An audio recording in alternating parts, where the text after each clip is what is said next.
I humbly request Dr. Edward Roy Krishnan to give a motivational speech to the gathering. Before I invite him, I would like to share a small brief about him. Dr. Krishnan incorporates and applies his unique passion in psychology to a wide range of managerial practices. He has lectured and trained hundreds of professionals around the world in the field of industrial psychology, organizational behavior and culture, group dynamics and team building, effective communication and conflict resolution, effective decision making and problem solving, as well as leadership development. Currently, he serves as the managing director of one of the most employment relevant international training institutes in Thailand. He also serves as the board of Executive Professional Training Center Malaysia as its vice chairman, as well as a counseling director of academics and business development. He has published 4 books and hundreds of articles in Bangkok Post. He was recently acknowledged and recognized for his outstanding management, leadership, and entrepreneurial skills. He has trained more than 5,000 professionals worldwide in the area of people development and creation of winning. Let us put our hands together to welcome Dr. Krishnan, founder and director of General School from Paris. Welcome, sir.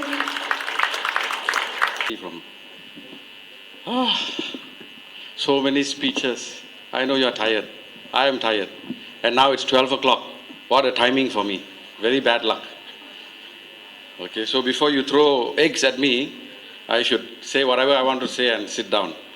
Now, when she read the introduction, I hate introductions. The thing is, the fact is this. By the way, whoever came up here, spoke before, whatever they spoke to you, take it as it is, okay? But I'm going to speak from my heart. So if I offend anyone, that's up to you. I don't really care. All right? I'm going to speak from my heart. Because I've been in education for a while. I've seen parents, I've talked to parents. And today I'm quite disappointed because I'm actually looking forward to meeting young people. Oh, okay, there are young people. All right, from behind you all look like fathers. But now I realize, okay, young people are there. Okay, I'm very glad now. You see, I'm smiling again. Hope came back. All right. Because I prepared the speech, which I'm not going to read, by the way, for young people. But it's not just a speech for young people, but also for the parents as well as teachers, if you're here. But about the introduction, all these introductions mean nothing to you. Why? Simply because you don't know me, and I don't know you. And that's a big problem.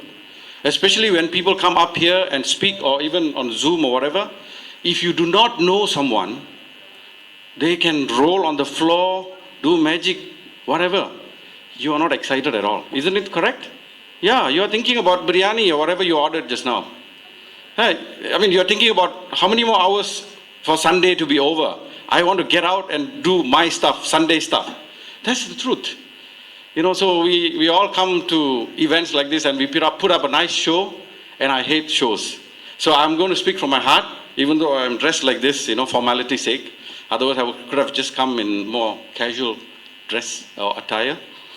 But talking about education, right? I'm supposed to give motivational speech, inspirational speech to the young people, and eventually maybe even parents, right? But what is motivation? How do you inspire people? There are, of course, books written on it, theories. Some people make a lot of money out of workshops by conducting motivational sessions.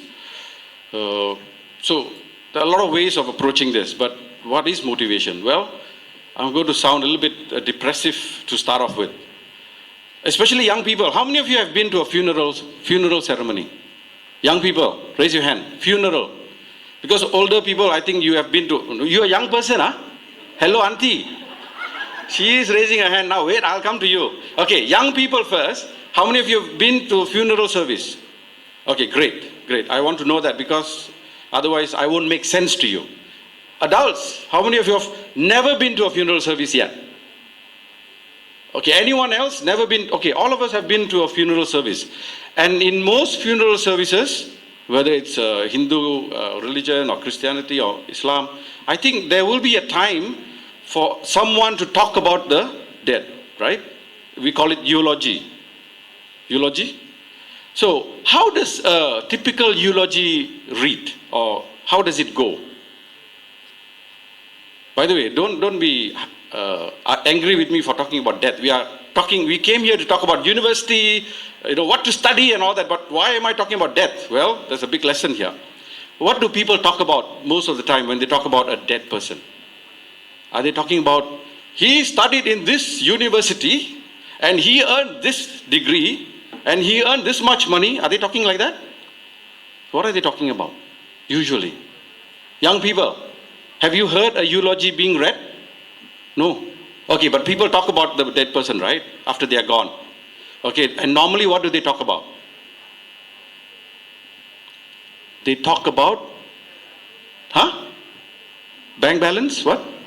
The will? Maybe. But normal people talk about the person, the character of the person. And this person is leaving behind. Again, in a very personalized way. Like they don't really talk about too much, or they don't talk too much about achievement, accomplishments, as much as they talk about who that person had been or was. So then, coming back, because we always start from with the end in the beginning. So if that is what people are going to talk about us when we are gone, so what should we be preoccupied with? Okay, so remember that example and analogy, okay? Now, I personally, I'm not sharing this with you to brag, okay? I personally have got 4 master's degree, and I have 5 doctorate degrees, okay? And maybe I'll add more, who knows? I'm not saying this to, show off. I'm going to come to the real point. Okay, young people, are you surprised that I have a 4 master's degree? I have 4 master's degree and 5 doctorate degree. Okay, and I got my first doctorate degree when I was 26 years old. Because when I went and enrolled in the college to study undergraduate program, I was already telling everyone, I am here to do a PhD in psychology. My passion is not, forget about undergraduate masters, I want to do PhD. I had my mind fixed on that. And of course, whenever you have your mind fixed on anything, just like your girlfriend you fall in love with, right? Or boyfriend, you cannot stop it.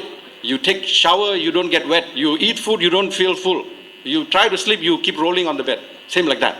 When you want something so badly, you'll get it. You make sure you get it. That's motivation, actually, to be, very frank with you. But, so I have all this. I've written books, as she pointed out. I've written books. I lecture in different universities in the US, Canada, Thailand, everywhere, okay? But when I work so hard to publish or to post a YouTube video about teaching and learning about, life coach, personal development, you know how many views I get? Few hundred? Hardly 500. Okay? If I pay someone to boost the views, I may get more. But I'm paying, so it's artificial. It's cheating. Okay? And then how many subscribers do I get? Maybe 1,000, 2,000, 3,000. Okay? How many of you are YouTubers here? Oh, we have a YouTuber. Oh, okay, right. You know what I'm talking about. He's very shy. Come on, be proud. Okay, I think you have more views than I do, right? Don't worry. I'll tell you the secret how to get more views. Okay, so when I put YouTube videos, I get very few views and my subscription is pathetic. I'm very discouraged to look at it and say, oh, come on. I use all my knowledge, my scientific, investigations and, get the right production team to work on it and then publish, and then this is what I get. Outcome is very discouraging. And then I somehow like to watch people eating on YouTube, by the way. Just not even ASMR. ASMR is when you try to hear and all that. The feeling is different. But just people eating. And I came across this guy from Bangladesh. Anyone from Bangladesh? This guy from Bangladesh in a village. He is very simply dressed. And his wife is very, he's very lucky to have a nice wife. She cooks for him a lot of food. He just puts it in front of the table.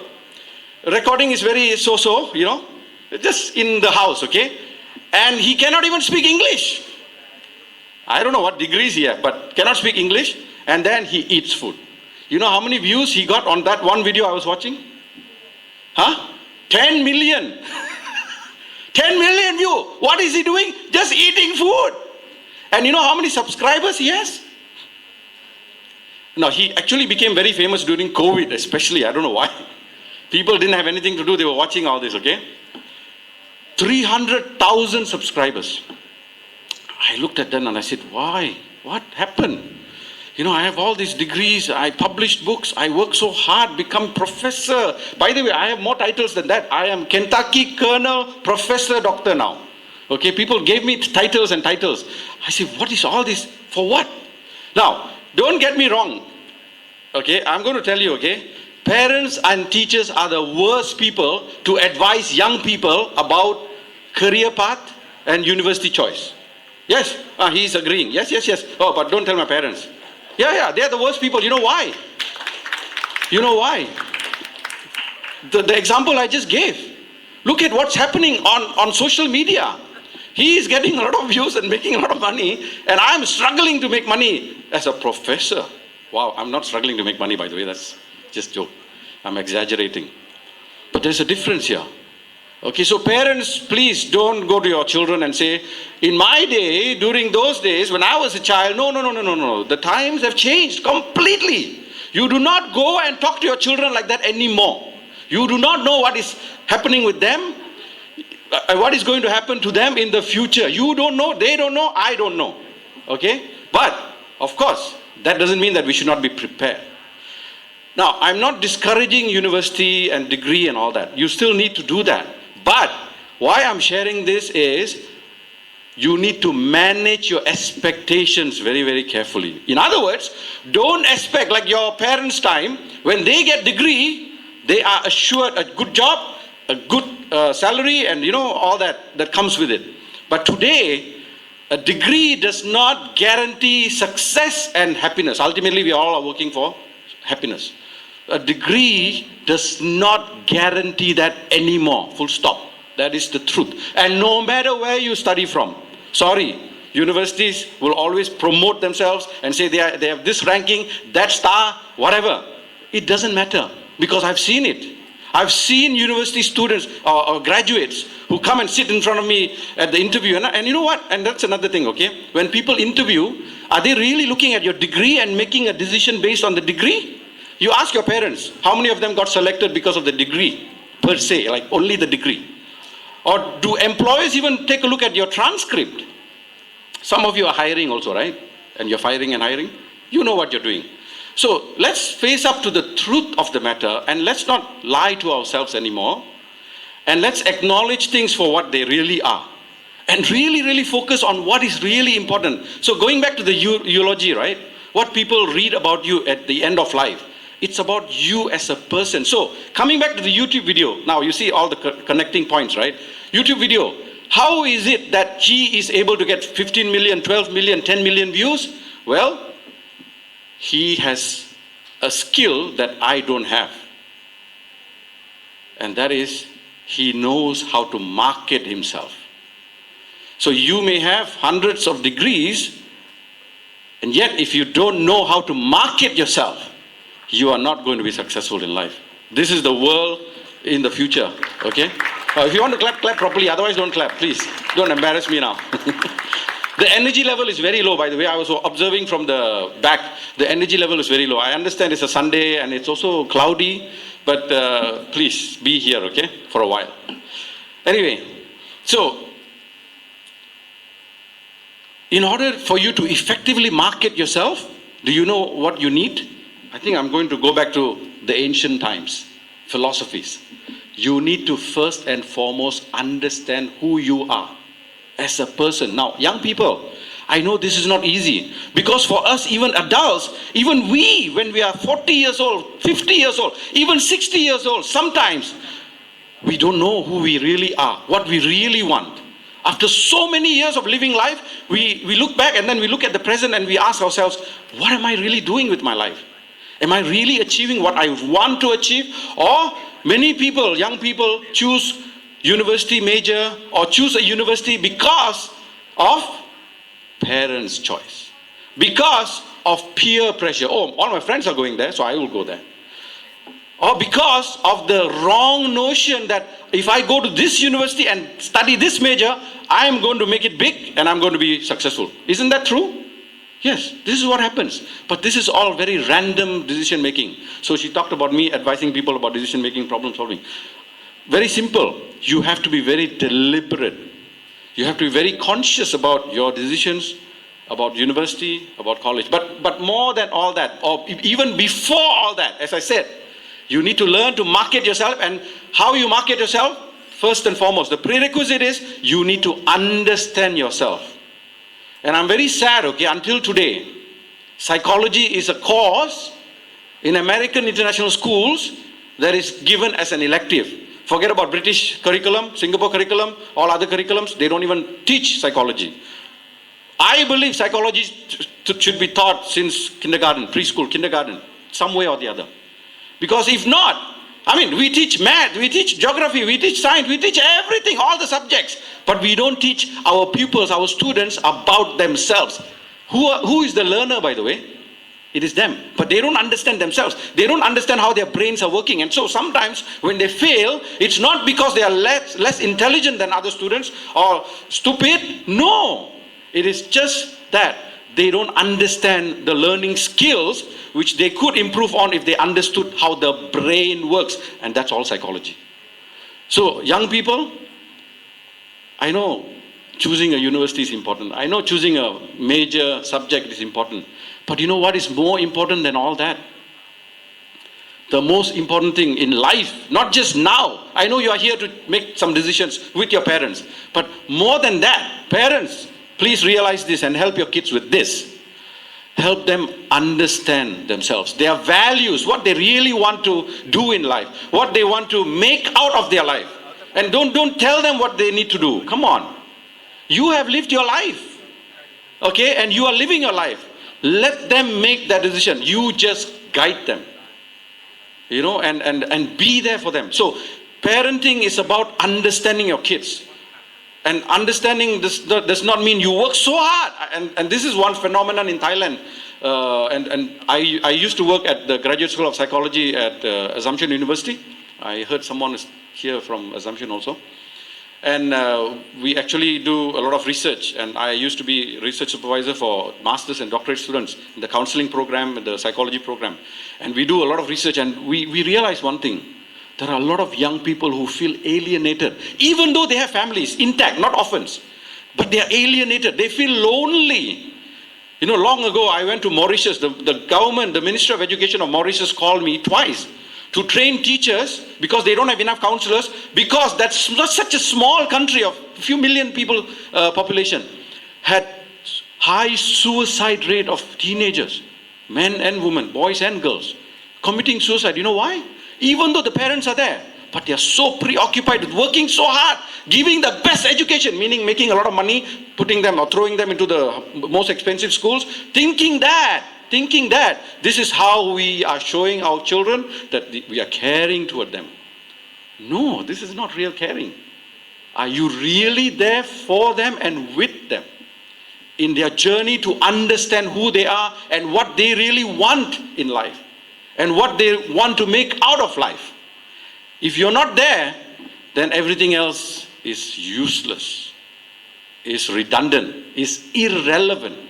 So, you have to switch your roles, not to be guiding them toward this university, this major, that major. Why? Because I say so, or because I know, or because my friends and their kids are doing the same thing. No. Let them make that decision and make that choice for themselves. Because that's when they will grow up. You know, we all grow older and older and older. I'm growing old, you can see my hair. But do we grow up? That is a more important question. And that question is answered by asking ourselves how emotionally mature we are. Not intelligent. Have you watched the cartoon Powerpuff Girls? How many of you have watched the cartoon Powerpuff Girls? Very unique. Yeah, very unique drawing, right?